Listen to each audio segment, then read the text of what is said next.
Best moral stories. Ramapuram అనే ఊర్లో సోమయ్య, అతని భార్య గౌరమ్మ నివసిస్తూ ఉండేవారు. వారి దగ్గర గంగ అనే ఒక అద్భుతమైన ఆవు ఉండేది. ఆ ఆవు రోజుకి 10 సేర్ల పాలిస్తూ ఆ కుటుంబానికి మంచి ఆదాయాన్ని తెచ్చిపెట్టేది. ఒకరోజు ఉదయం సోమయ్య, గౌరమ్మ తమ ఆవుకి మేత వేస్తున్నారు. సోమయ్య గౌరమ్మతో ఇలా అన్నాడు. చూసావా గౌరమ్మ, మన గంగమ్మ ఎంత లక్ష్మీ కళతో ఉందో. రోజుకి 10 సేర్ల పాలిస్తూ మన కష్టాలన్నీ తీరుస్తోంది. ఈ ఆవు మన పాలిట కల్పవృక్షం. మన కష్టాలన్నీ ఈ గంగమ్మ వల్లే తీరిపోయాయి. అవునండి, ఈ మూగజీవిని మనం కంటికి రెప్పలా చూసుకోవాలి. పచ్చని గడ్డి, మంచి కొడితే పెడితే చాలు మనకమృతంలాంటి పాలిస్తోంది. మన అదృష్టం కొద్దీ ఈ ఆవు మన ఇంటికొచ్చింది. ఏదేవైనా దీన్ని మనం ఎప్పటికీ వదులుకోకూడదు. వదులుకోవడమేంటే, మన ప్రాణం ఉన్నంతవరకు గంగమ్మ మన ఇంట్లోనే ఉంటుంది. దీనికి ఏ లోటు రానివ్వను. అదే సమయానికి జమీందారు భూపతి తన పనివాడు రమణతో కలిసి సోమయ్య ఇంటికొస్తాడు. రమణ, ఏమయ్యా సోమయ్యా, ఉన్నావా? దొరగారు వచ్చారు. రండి దొరగారు, దయచేసి ఈ అరుగు మీద కూర్చోండి. మీరే స్వయంగా వచ్చారు. ఏదైనా ముఖ్యమైన పనా దొరగారు? పని లేకుండా నేనెవరింటికి రాను సోమయ్య.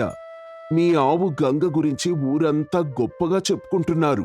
రోజుకి 10 సేర్ల చిక్కటి పాలిస్తుందని విన్నాను. నా ఇంట్లో ఎన్నావులున్నా ఇలాంటి అరుదైన ఆవు ఒక్కటి కూడా లేదు. అందుకే ఈ ఆవుని నా ఇంట్లో కట్టేసుకోవాలని నిర్ణయించుకున్నాను. ఎంత ధర కావాలో చెప్పు, నువ్వు అడిగినంత ఇస్తాను.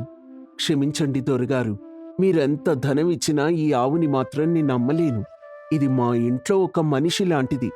ప్రాణం లేని వస్తువులను అమ్ముకుంటాం గాని ప్రాణంతో ఉన్న బిడ్డలాంటి ఆవుని ఎలా అమ్ముకోగలం? ఇది కుదరని పని దొరగారు. భూపతి మనసులో, వీడు సామాన్యంగా లొంగేలా లేడు. వీణ్ణి నా తెలివితో బురిడీ కొట్టించాలి. ఏమయ్యా సోమయ్య, నీకు మీ ఆవు మీద ఉన్న ప్రేమ నాకు అర్థమైంది. నేను కూడా దాన్ని బలవంతంగా లాక్కోవాలని అనుకోవడం లేదు. ఆవు నీ దగ్గరే ఉంటుంది. దాన్ని నువ్వు పూర్తిగా అమ్మాల్సిన అవసరం లేదు. కానీ నాదొక చిన్న ప్రతిపాదన. ప్రతిపాదన ఏంటండి అది? మీరు చెప్పేది మాకేమీ అర్థం కావడం లేదు. ఆవు మొత్తాన్ని నాకమ్మవద్దమ్మా. కేవలం సగం ఆవుని మాత్రమే నాకమ్ము. సగం ఆవు నీదే, మిగతా సగం నాది. నేనా సగం ఆవుకి 500 బంగారు నాణేలిస్తాను. మీరు జీవితాంతం కష్టపడితే గాని అంత డబ్బు సంపాదించలేరు. ఆలోచించుకో సోమయ్యా.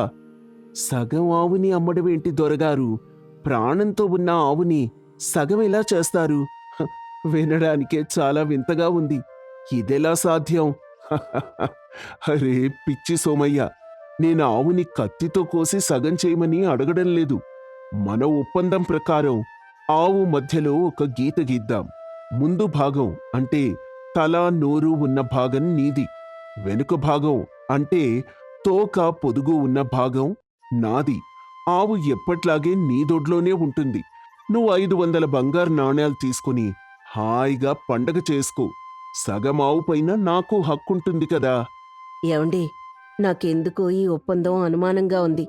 ఇలాంటి వింత బేరం నేనెక్కడా చూడలేదు, వినలేదు. ప్రాణంతో ఉన్న జీవికి ముందు భాగం, వెనక భాగం అని లెక్కలు వేయడం ఏంటండి? మీరు తొందరపడి దీనికి ఒప్పుకోకండి. నువ్వు ఊరుకో గౌరమ్మ. దొరగారు దయతో మనకు 500 బంగారు నాణేలు ఇస్తున్నారు. పైగా ఆవు ఎక్కడికి పోదు, మన ఇంట్లోనే ఉంటుంది. మన కళ్ళ ముందే ఉంటుంది కదా. ఇంతకంటే మంచి అవకాశం మనకెక్కడ దొరుకుతుంది? దొరగారి ముచ్చట తీరుతుంది, మన దారిద్ర్యం తీరుతుంది. చూసావా గౌరమ్మ, నీ భర్తకున్న తెలివి నీకు లేదు. అయితే సోమయ్య, మాట మీద నిలబడు. ఇదిగో ఒప్పందం పత్రం. ఆవు ముందు భాగం సోమయ్యది, వెనుక భాగం భూపతిది అని స్పష్టంగా రాసుంది. ఇక్కడ నీ సంతకం పెట్టు. ఈ నాణేలు తీసుకొని మీ కష్టాలు తీర్చుకో. సోమయ్య ఒప్పందం పత్రంపై సంతకం పెడతాడు. భూపతి 500 బంగారు నాణేల సంచి ఇచ్చి అక్కడ్నించి లోలోపల నవ్వుకుంటూ వెళ్ళిపోతాడు. తర్వాత తను సాయంత్రం కాగానే వచ్చి దర్జాగా పాలు పితుక్కొని వెళ్ళిపోతాడు. అలా 2 రోజులు గడుస్తాయి. మరుసటి రోజు ఉదయం గౌరమ్మ కోపంగా బయటికొస్తుంది. ఏవండి, మీ తెలివి తెల్లారినట్టే ఉంది. నిన్న ఉదయం బస్తా పచ్చగడ్డి తెచ్చారు. ఈ రోజు ఉదయం ఉలవలు తౌడు తెచ్చారు. మేత కొని కొని మన ఇంట్లో ఉన్న డబ్బులన్నీ అయిపోగొట్టేలా ఉన్నారు మీరు. అదేంటి గౌరమ్మ, మన ఆవుకు మేత వేయకపోతే ఎలా? కడుపు నిండా తింటేనే కదా అది ఆరోగ్యంగా ఉంటుంది. దానికి ఆకలేస్తే నా ప్రాణం విలవిల్లాడుతుంది. ఆహా, ఆరోగ్యంగా ఉంటే ఎవరికండి లాభం? ఒప్పందం ప్రకారం ఆవు ముందు భాగం మీది, దానికి మేత వేయాల్సిన బాధ్యత మీదే కదా అని భూపతిగారు ఒక్క పైసా కూడా మేతకివ్వడం లేదు. కాని సాయంత్రం కాగానే ఆయన తన పనివాడు రమణతో వచ్చి పాలు పితుక్కొని వెళ్ళిపోతున్నారు. పాలిచ్చే వెనుక భాగం ఆయింది కదా, మనం కష్టపడి మేత వేయడం, ఆయన దర్జాగా వచ్చి పాలు తీసుకువెళ్ళడం, ఇదేం న్యాయం? నువ్వు కోపడుకు గౌరమ్మ, ఈ రోజు దొరగారు పాలు పితకలేరు. ఏంటండి మీరు చెప్పేది? అదెలా సాధ్యమవుతుంది? నిన్న మొన్న ఆయనే దర్జాగా పితుక్కొని వెళ్ళాడుగా. నేను కావాలనే ఈ ఒప్పందం ఒప్పుకున్నాను గౌరమ్మ. నాకు తెలివి లేక కాదు, అతని వంకర బుద్ధికి సరైన గుణపాఠం చెప్పడానికే నేనిలా చేశాను. ఏంటండి మీరనేది? ఇప్పుడు ఏం చేయబోతున్నారు? గౌరమ్మ, పత్రం ప్రకారం ఆవు ముందు భాగం నాది, నేనేమైనా చేసుకోవచ్చు అని రాసి ఉంది కదా.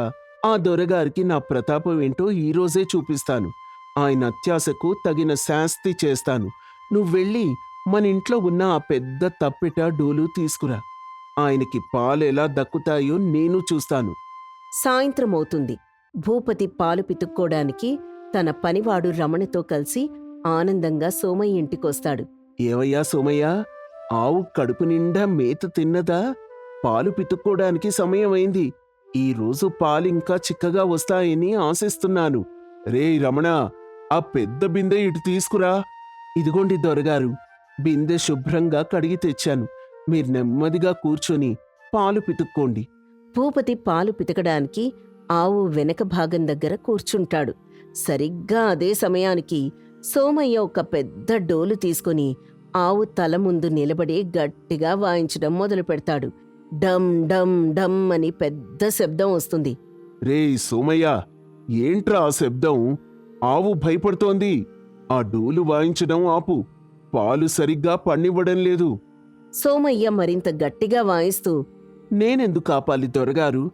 నేను నా ఆవుకి సంగీతం వినిపిస్తున్నాను. దానికి సంగీతం అంటే చాలా ఇష్టం. మీరు మీ వెనక భాగంలో పాలు పితుక్కోండి, నన్ను అడ్డుకోకండి.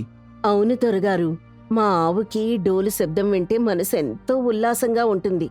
మీరు మీ పని చేసుకోండి, ఆయన తన భాగానికి సేవ చేసుకుంటాడు. ఇందులో తప్పే ఉంది? సోమయ్య డోలు వాయిస్తూనే ఉంటాడు. ఆ పెద్ద శబ్దానికి ఆవు కంగారుపడి అటూ ఇటూ కదులుతూ తన కాల్తో భూపతి చేతిలో ఉన్న పాలబిందెను గట్టిగా తంతుంది. ఆ దెబ్బకి భూపతి వెనక్కి కింద పడిపోతాడు.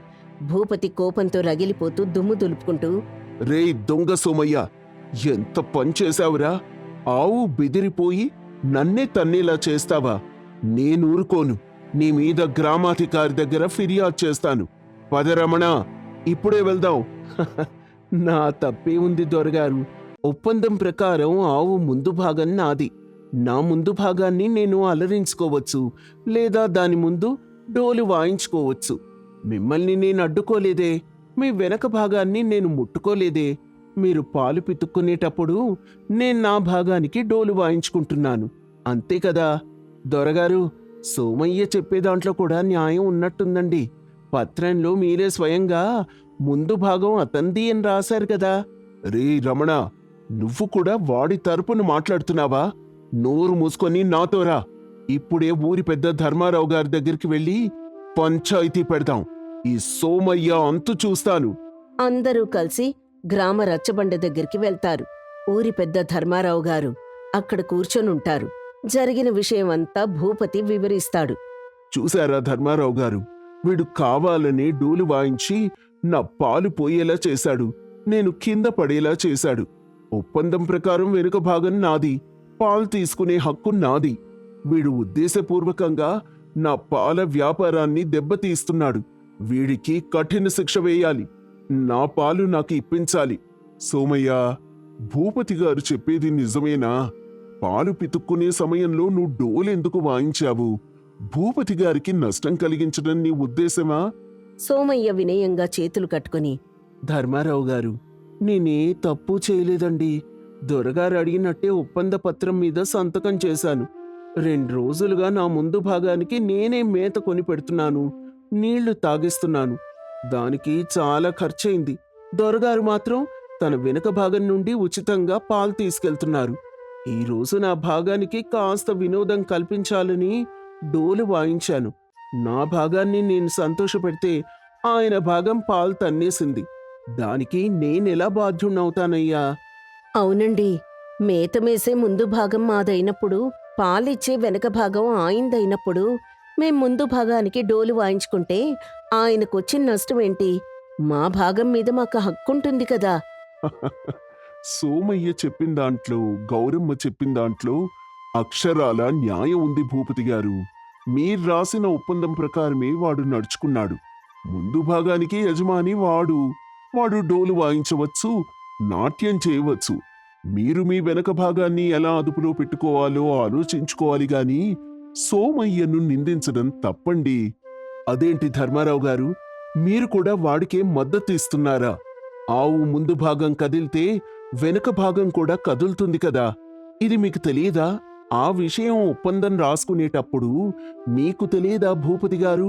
మీరు అత్యాశతో ఒక పేద రైతుని మోసం చేయాలని పన్నిన పన్నాగమిది.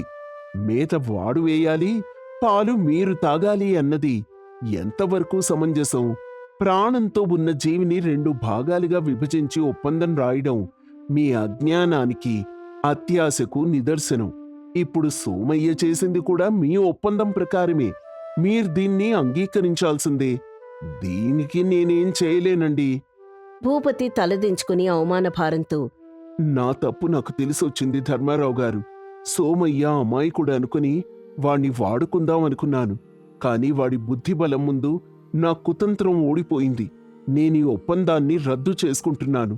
నా వెనక భాగాన్ని కూడా సోమయ్యకే ఇచ్చేస్తున్నాను. ఆ ఆవు పూర్తిగా వాడిదే. చాలా సంతోషం దొరగారు. కాని ఇన్ని రోజులు నేను కొనిపెట్టిన మేత ఖర్చు, నా భాగాన్ని చూసుకోవడానికి నేను పడిన కష్టం మాటేంటి? న్యాయంగా ఆ ఖర్చు భూపతి గారే చెల్లించాలి. భూపతి గారు, మీరు సోమయ్యకిచ్చిన 500 బంగారు నాణేలు మేత ఖర్చు, జరిమానా కింద వాడికే చెందుతాయి.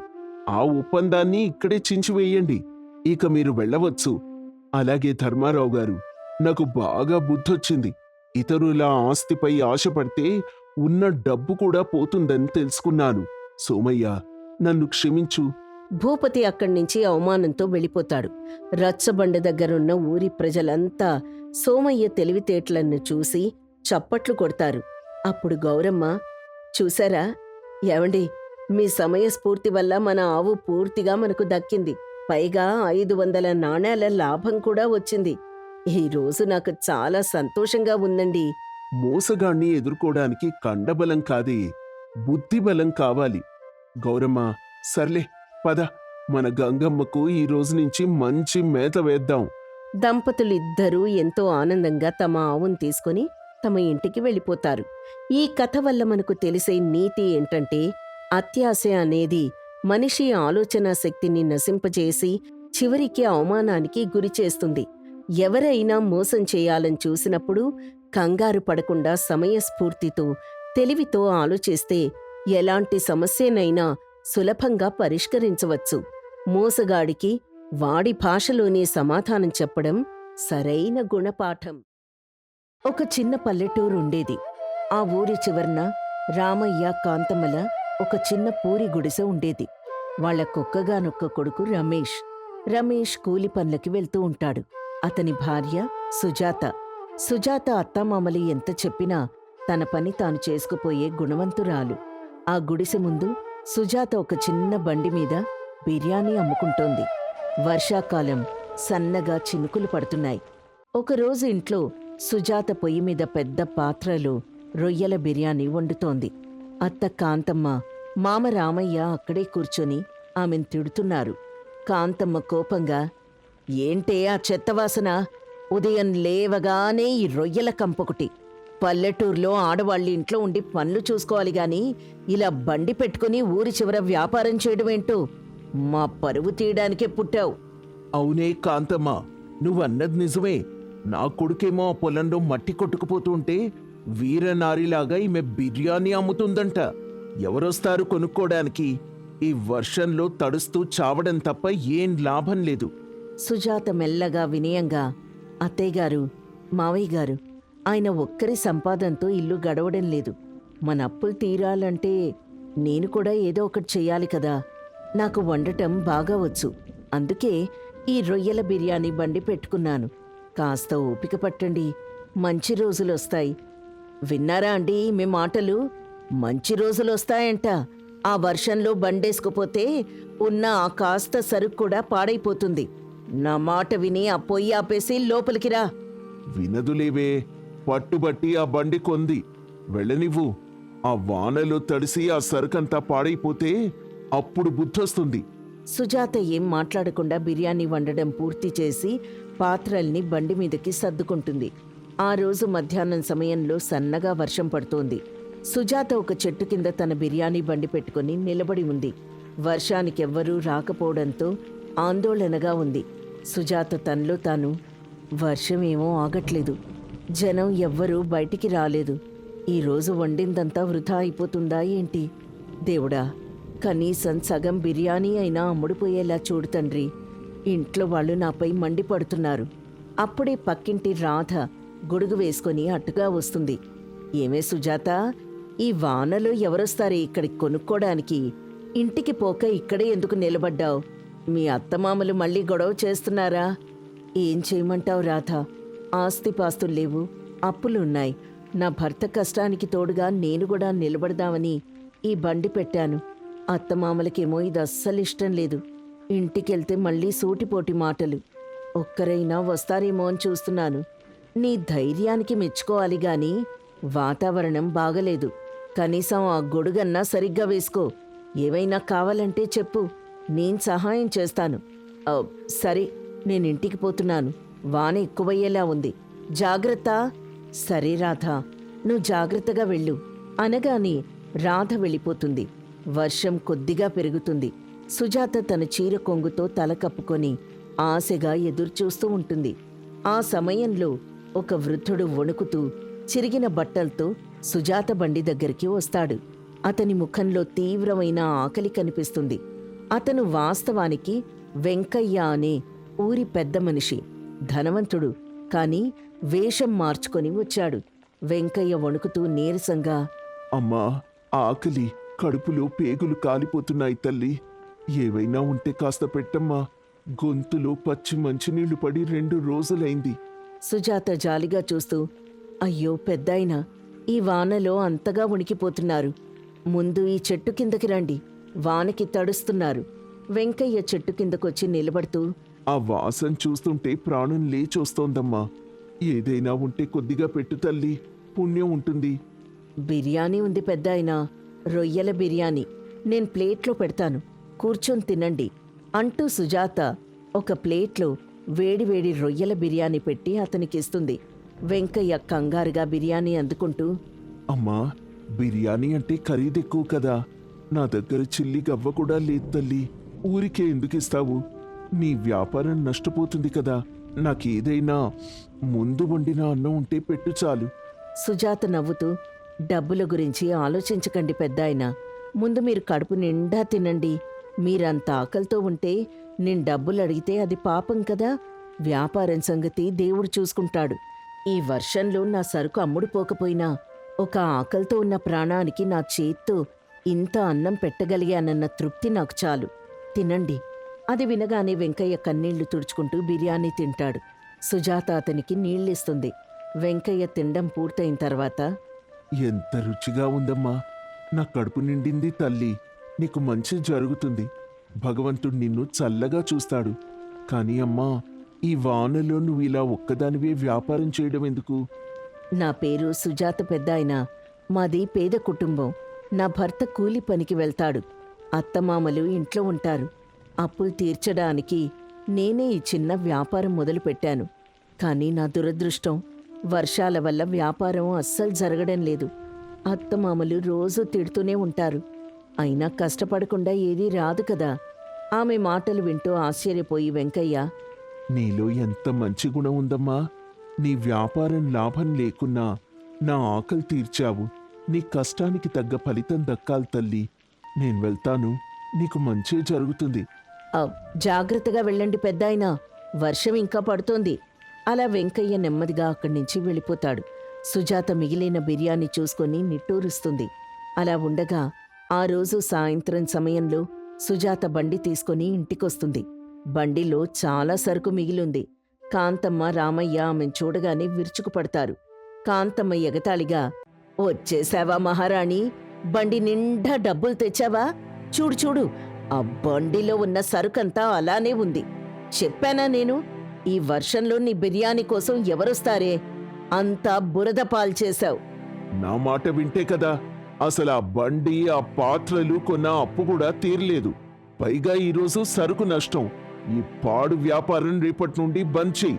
ఇంట్లో కూర్చొని పనులు చేయి చాలు.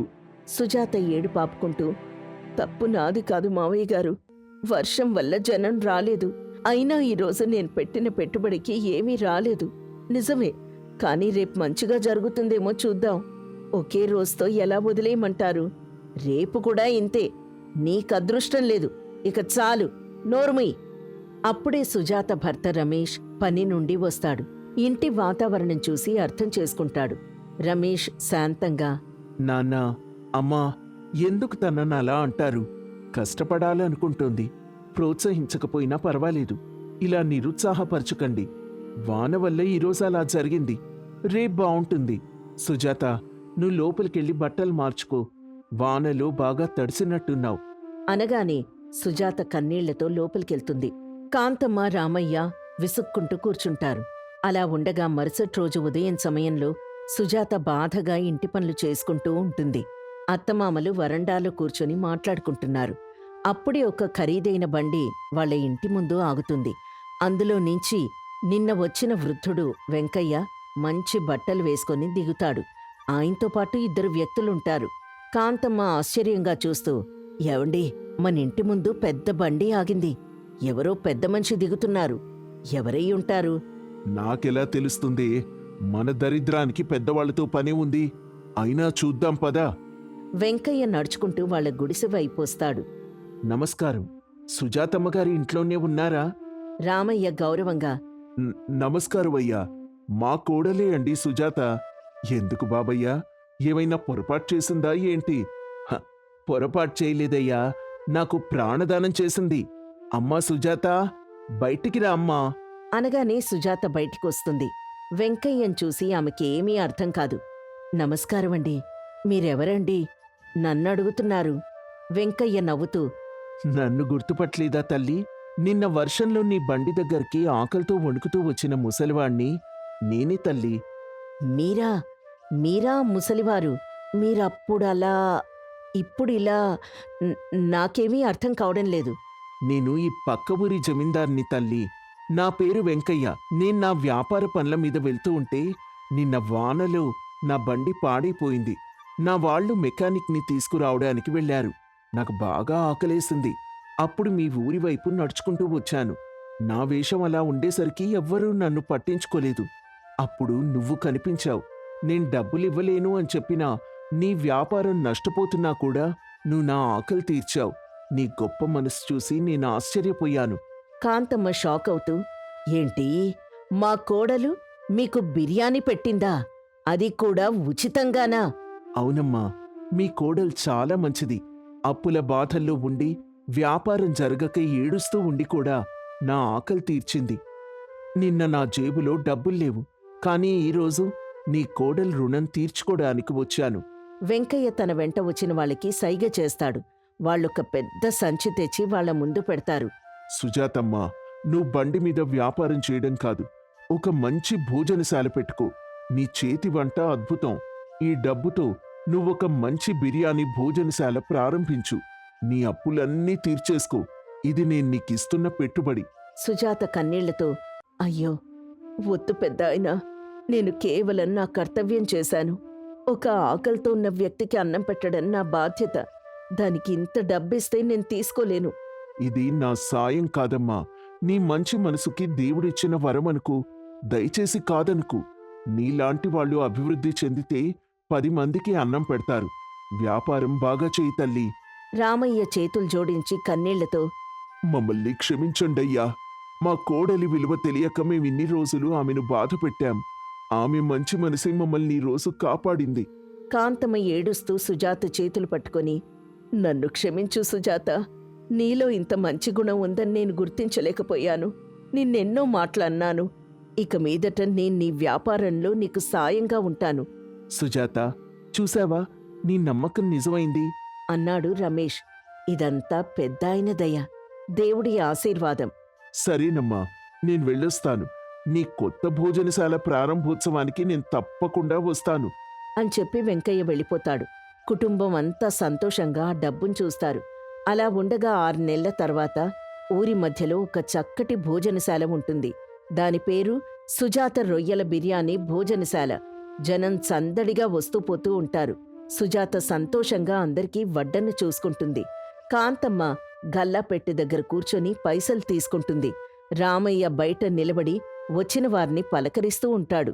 రమేష్ వాళ్ళందరికీ సహాయం చేస్తూ ఉంటాడు. రాధ భోజనం చేసి వస్తూ, సుజాత, నీ బిర్యానీ రుచి ఈ ఊరికే పేరు తెచ్చింది. రోజురోజుకి మీ భోజనశాలకు జనం పెరుగుతున్నారు. సుజాత నవ్వుతూ, అంతా మీ అందరి అభిమానం రాధ. మా అత్తమామలు, నా భర్త, నేను అందరం కలిసికట్టుగా కష్టపడుతున్నాం. అవునే రాధ, మా కోడలి చేతి చలవేది. ఆ రోజు వర్షంలో ఆ పెద్దాయనకు చేసిన చిన్న సాయం మా కుటుంబం రాతనే మార్చేసింది. మా కోడలు మా ఇంటి మహాలక్ష్మి. అవునవును, మంచి చేస్తే దేవుడు ఎప్పటికైనా మంచి చేస్తాడని మా కోడలు నిరూపించింది అంటూ అందరూ సంతోషంగా నవ్వుకుంటారు. భోజనశాల వినియోగదారులతో నిండిపోయి కళకళ్లాడుతూ ఉంటుంది. అలా ఆ రోజు వర్షంలో తన సొంత కష్టాన్ని కూడా లెక్క చేయకుండా ఆకలితో ఉన్న ఒక వృద్ధుడికి సుజాత చేసిన చిన్న సాయం ఆమె జీవితాన్ని మార్చేసింది. ఆమె దయకు, మంచి మనసుకు ప్రతిఫలంగా ఆమె వ్యాపారం అనూహ్యంగా అభివృద్ధి చెందింది. అత్తమామల మన్ననలు పొంది కుటుంబం అంతా కలిసికట్టుగా ఒక చిన్న భోజనశాలను స్థాపించి సుఖ సంతోషాలతో జీవనం సాగించారు. ఈ కథ వల్ల మనకు తెలిసే నీతేంటంటే, మనం చేసే చిన్న సాయం కూడా మనకు గొప్ప ప్రతిఫలాన్నిస్తుంది. నిస్వార్థంగా ఇతరులకు మేలు చేస్తే భగవంతుడు మనకెప్పుడూ తోడుగా ఉంటాడు.